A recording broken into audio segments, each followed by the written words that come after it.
Hi, welcome back to Maria's Kitchen. I am so excited today. I love saving money, and today I am going to show you how to make the Copycat Starbucks scones.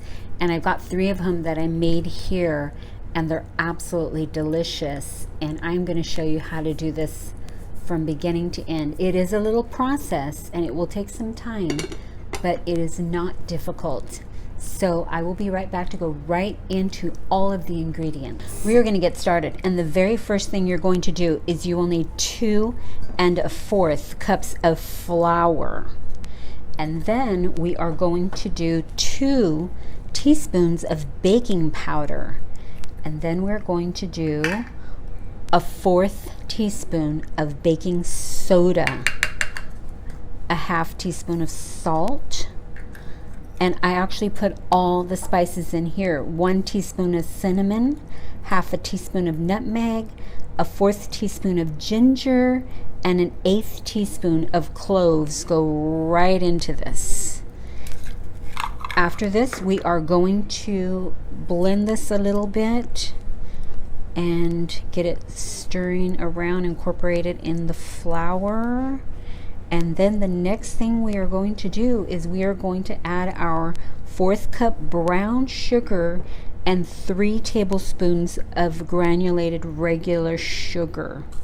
We're going to get all this in here and get it all mixed in. And you know what? I'm going to stop and I'm going to use my hands because I want to make sure that it is completely all blended in, and I don't want any of the brown sugar to be all like hard.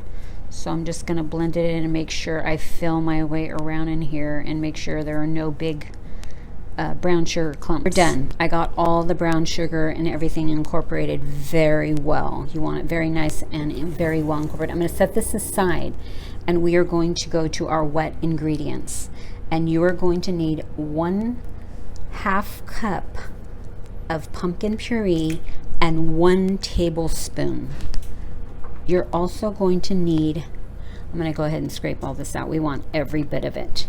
You're also going to need 3 1/2 tablespoons of buttermilk. I got to tell you a real quick trick.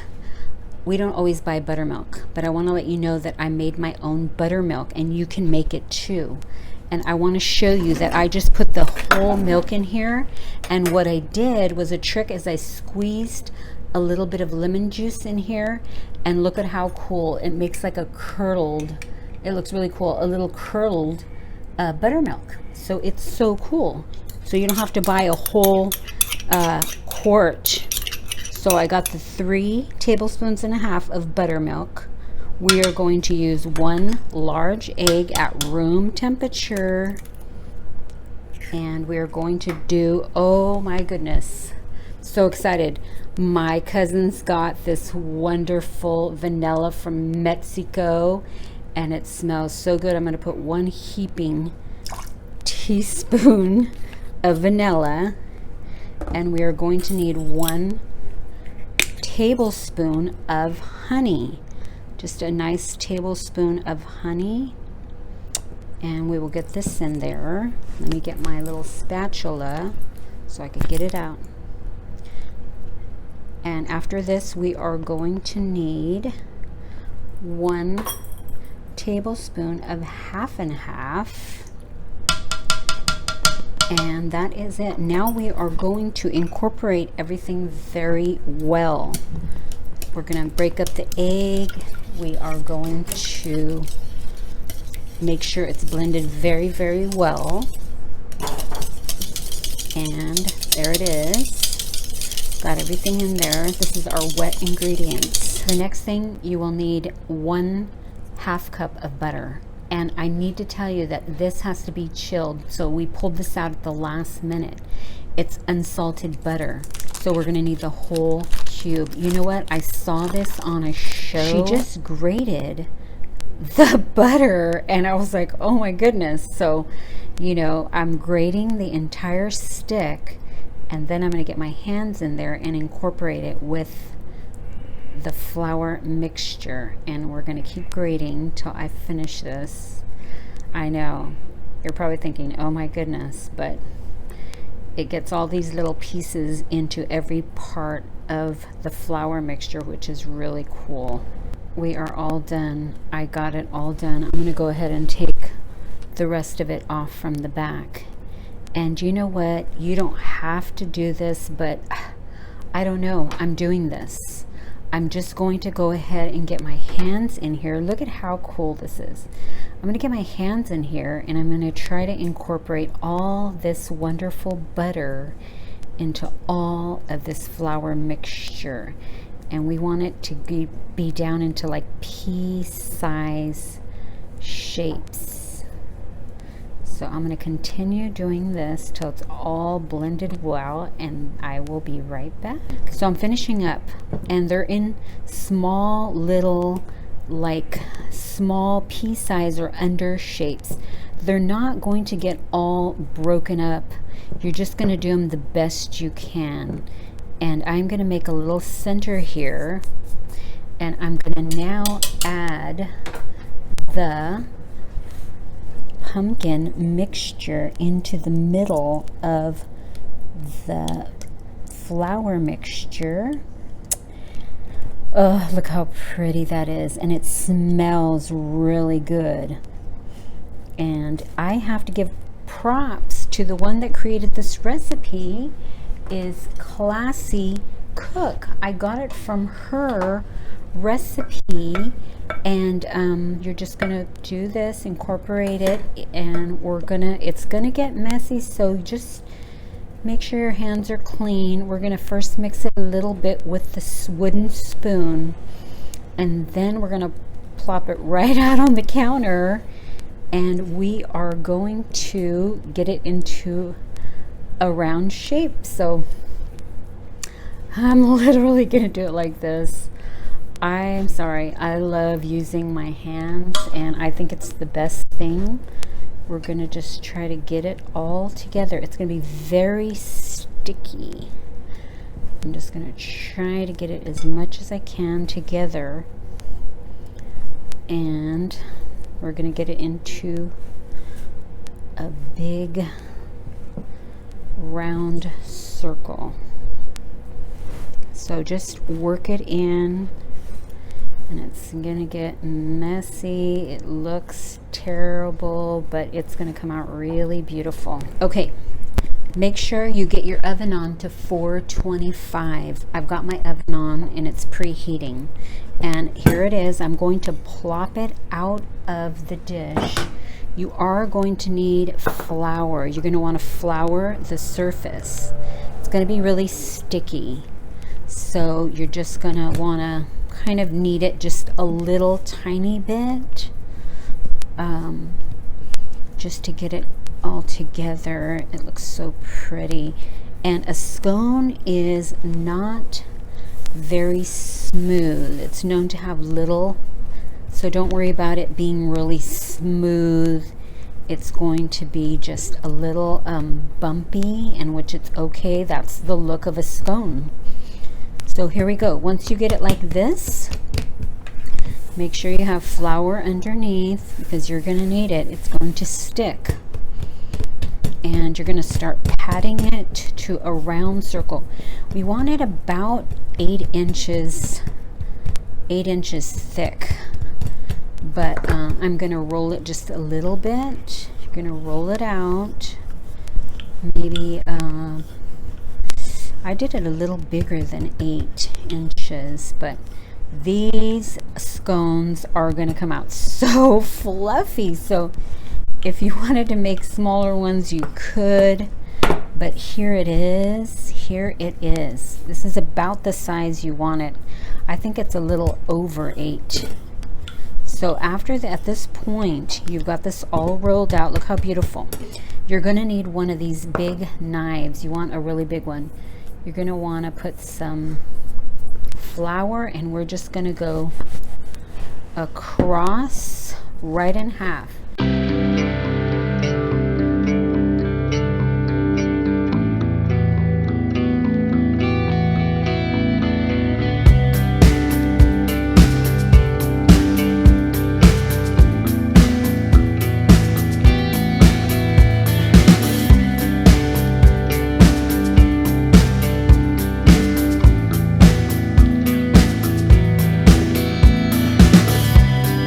cut up. We've got 8 slices, and look at this is something what they look like. Look how huge they come out. So we're going to lift them, and we're going to put them right over here on the cookie sheet. Now, if you don't have one of these pads here, you can just use parchment paper, or you can grease your pan and it will be fine. So here we go. Look at how big and beautiful they are. And let me see. And they don't have to be perfect. Just try your best. I mean, they're so beautiful. Okay, it wasn't that hard. And I just have to tell you, this is some half and half. And we are going to brush some on just on the tops of them before we put them into the oven. Just brush the tops. It's going to make it really nice and beautiful, and it gives it a nice shine. Look how beautiful that is. Half and half. You'll just need maybe about a tablespoon or less, and we're going to put this on before we put it in the oven. We are all done. I brushed all the tops with some half and half, but I'm about to put them into the oven, but I cannot resist. And I was going to get a bite of that one, but I'll just go ahead and get a bite of this one. They're going to come out so fluffy. We're going to put them in so you can see what they come out like. 11 minutes at 425. And we will be right back to show you the finished product. It is beeping, and I'm going to get them out. It's been 11 minutes exactly. And I actually checked it already to see if it was smooth inside. I put the toothpick in and I poked it, and it came out clean, so they are done. That's how you can check it. Now I have to tell you that on this one looks a little different than this one. I actually forgot to put the half and half on top of this one, so you notice how smooth this is when I put the half and half on this one. So I mean, if you forget, they're still good, but they look a little prettier and shinier over here. So we're going to let them cool off, and I'm going to show you how to make the icing. We'll be right back. Okay, I took them off the cookie sheet, and they are on the rack, and they are just cooling off. I actually put one in the refrigerator and one in the freezer so I can speed it up, so I can show you how to ice it, because they need to be cooled at least 10 minutes where they're not warm, because then the icing will just fall over the sides. So I am going to show you really quickly how to ice them, but I changed her recipe. I have to tell you that. The Classy Cook, she actually had just a glaze, but I wanted to use the cream cheese frosting that is already, I've showed you how to do this. You're going to thin it out, not a lot, but just a little bit, because we want it to be a topping on top of this. That's the white topping. So we're going to smooth it till it's a really nice creamy consistency, almost watery, because we want it to go over the sides really nice and smooth. So there it is. We're going to set this aside. You're going to have to make a small half recipe of the cream cheese frosting. So I had some already made here. So next thing we're going to do is make the icing. We are going to do 3/4 cup powdered sugar. We are going to add 1 tablespoon of pumpkin puree. I've already got it in here. 1/4 teaspoon of cinnamon. I've got it in there. 1/8 teaspoon of nutmeg and 1/8 teaspoon of ginger. And we're going to put this in with the powdered sugar. This is really cool. I really like how she created this. I thought it was so cool.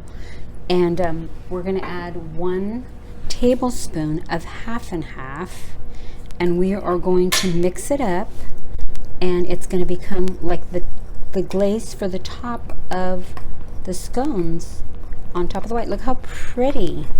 So pretty. And I was like, this is so pretty and cool. So you're going to mix it up, and we will be back. We're going to go ahead and show you how to glaze. It's time to frost, but I've got to tell you something. You should definitely, I highly recommend that you invest in one of these bags. This is a cake decorating bag, but you can use it for a lot of things. And I'm going to use this tip for icing the top stripes on the pumpkin scone. Right now, I just got to let you know, if you don't want to buy that bag, but you can get it at Michael's for 50% off, 60% sometimes. You can use a baggie, and you can put the icing in here, cut the end, and then you can ice it.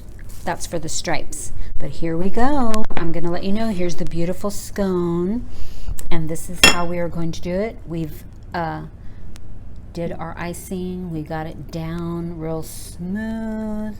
Now you don't have to have the icing, but I got to let you know that scones are not very sweet.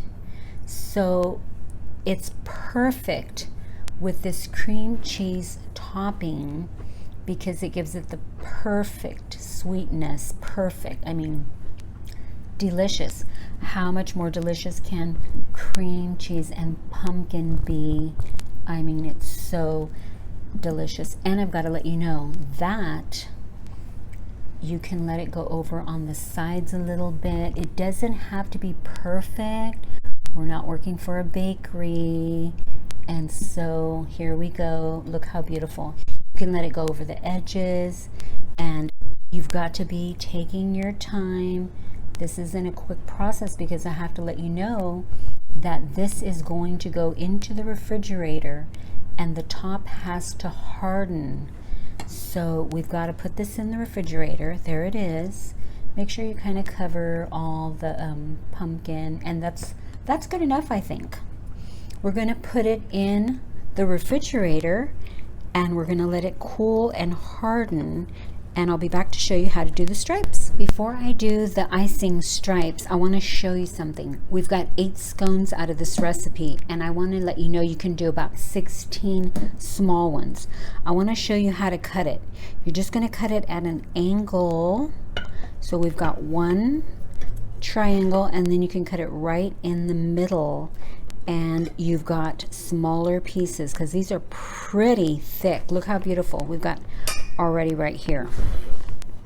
See this? And because one alone is very, very thick. Look at how thick they are inside. They're so thick. So this is, you can get 16 small scones by cutting them. I'm going to go right into striping. Are you ready? Here we go. I've got the icing in the bag, and what you're going to do is just start at the end. I would start at the end and just start going across, just back and forth, back and forth. It doesn't matter. I mean, you're going to just do your best. I'm going to do this one here. See, going back and forth, back and forth. And then you are going to have to let them cool very well in the refrigerator. And look how beautiful that is.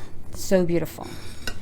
And we've got those done. Thank you so much for spending time with me today. I had so much fun showing you this. I was so excited when I found the recipe from Cooking Classy. I'll put it on a link below. I want to give her props. She did a very good job. I just did one little twist of the cream cheese. I have to let you know, since I did swap out the glaze for the cream cheese, you will have to refrigerate them after you make them because cream cheese has to be in the refrigerator. Just pull them out and you can let them come to room temperature and they will taste just perfect. And so I am absolutely going to get a bite. They're so thick, perfect amount of sweetness. My favorite part of the day, I'm going to read the scripture of the day, and today I chose Isaiah 40:29.